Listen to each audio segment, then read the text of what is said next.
In this talk, I'm going to be presenting a few mode fiber wavelength selective switch based around LCOS, liquid crystal and silicon spatial light modulators. If SDM is ever going to be viable, it's going to be necessary to start building multi-moded equivalents of traditionally single-moded components. So that's things like amplifiers, for instance, and we've seen some talks on those, but also other aspects of the network, such as ROADMs. In a standard single-mode LCOS WSS, you use a grating to disperse the light across the pixel array, and then you program different phase tilts onto the surface of that SLM to route different wavelength bands to different output fibers. The x-axis, the columns, represent different wavelengths, and the y-axis represents tilt. So a deflection in the plane of the SLM corresponds with a shift in the fiber input-output array plane. So by selecting different tilts, you can select different input-output fibers. Here we have the phase surface for the LCOS, the spatial light modulator. It's programmed to route a particular band of wavelengths corresponding to that group of pixel columns to the assigned output fiber corresponding to that tilt. As you tune the wavelength, you scan the Gaussian across the surface, and you get a response like that on the right. How much spectral passband a channel sees depends on how much space it takes up on the LCOS. Now, the simplest way to create a few-moded WSS would be to replace all the single-mode fibers with few-mode fibers. And for the multi-mode case, if you're just switching all the modes at the same wavelength to the same place, then you can still use a Blaze grating, and the same basic principle holds. But because each mode has a different beam width, a different effective area, a different shape, each mode is going to see a slightly different group of pixels, and hence it's going to have a slightly different passband.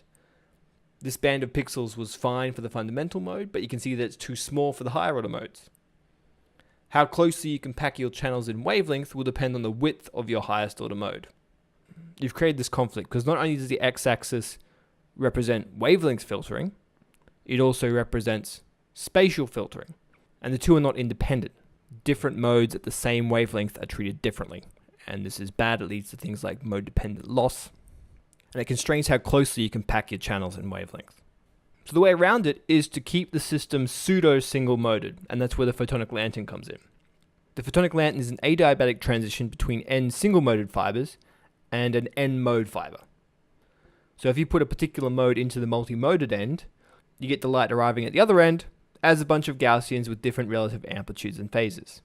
Everything is Gaussian now, all channels have the same spatial profile, and theoretically it's lossless. So if you attach lanterns to the input-output fiber array of a single-mode WSS, it now supports multi-mode operation. You've created this transition from multi-mode to single-mode. Light comes in multi-moded, gets transitioned into the single-mode regime where all the switching occurs, then on the way back it combines the Gaussians back into the multi-mode fiber and sends them on their way. The switch itself works on the same principle as before. The N beams from the N-mode lantern get dispersed by the grating, with each wavelength band hitting a different region of the SLM, which contains a different phase tilt. All modes at a particular wavelength are deflected by the same amount. You have no choice, that's just how it works. And when you trace it back through the system, each mode is deflected by the same distance in the output fiber array. That distance corresponds with multiples of N cores in the array. So for example, if you have 3 modes, like we do here, you shift by 3, which couples port 1 to 4, and simultaneously couples 2 to 5 and 3 to 6, coupling each port of one lantern to the corresponding ports of another. Internally, our WSS is slightly different from a traditional WSS in that it's actually kind of 2 separate WSSs that share the same piece of LCOS. The top half switches the top side of the fiber array, and the bottom half switches the bottom half of the fiber array. We attach 2 ports of the lantern to one row and the other port to the other, for a total of 12 multi-mode ports, 1 in, 11 out.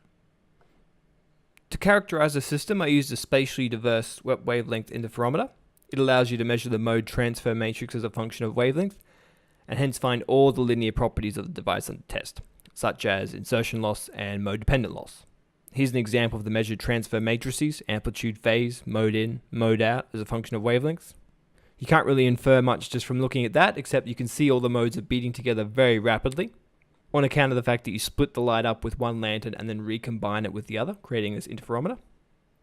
To really make sense of it, what you've got to do is do the singular value decomposition for each of those matrices and get the eigenvalues as a function of wavelength.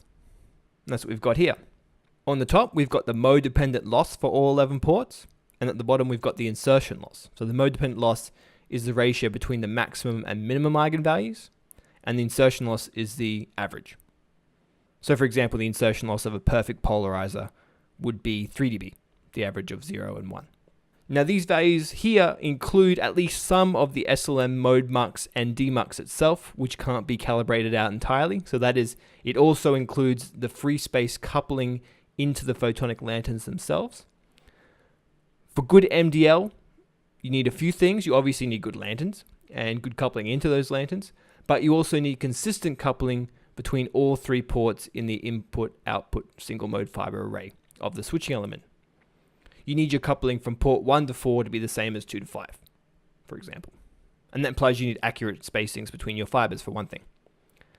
We can see that the insertion loss gets worse basically as you switch to wider and wider angles, reaching further to the ends of the fiber array.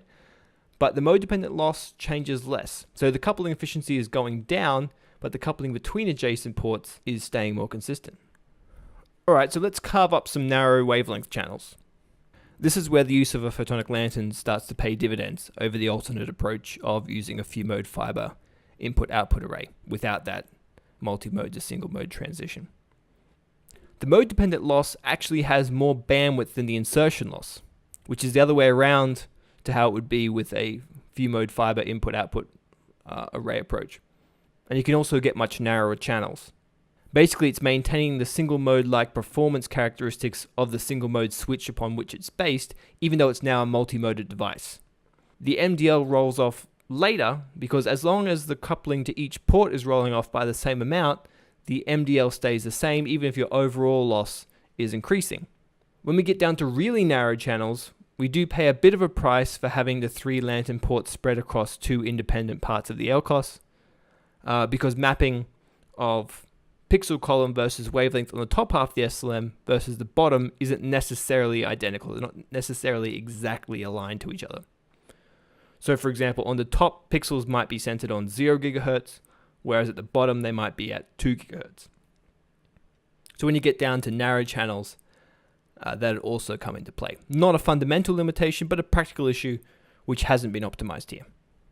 Now the extinction ratio in this graph we're seeing here is actually limited by the dynamic range of my measurement apparatus. So next I'm going to remove the lanterns, remove the SLMs, and measure just the switching element itself to see how deep the wavelength isolation is between ports.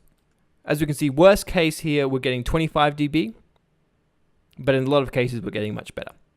This is worse than you'd expect of this device operating as a single mode switch. That case is a bit easier as you only have one single input-output port, and you can space your fibers in your array appropriately such that you avoid things like having your higher order diffraction terms lining up with existing other fibers. So for example, if you've got a fiber at a tilt of 5, don't have any fibers at 10, 15, 20, etc. This has been optimized for single mode operation, but in this particular switch, the layout of the fibers in the fiber array has not been optimized for multi-mode operation.